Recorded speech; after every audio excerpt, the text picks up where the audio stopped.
eu tô dando agora. Vê se uma ração boa da peixe. Tá bom.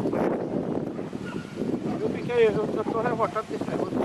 Mas dele é uma pegada, vai lá, você falou com quem lá? Eu tava conversando com aquele menino que ele veio com o nome dele aí. Antônio?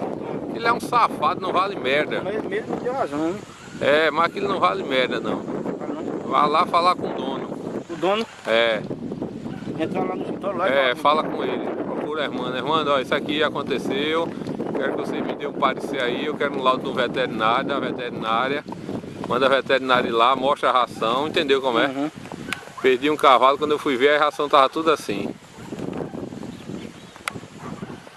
Aí paga, ele não vai pagar, vai? Não, mas aí ele vai lhe dar um porquê, talvez, né?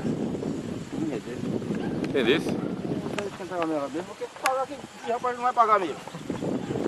Morreu qual? Qual foi?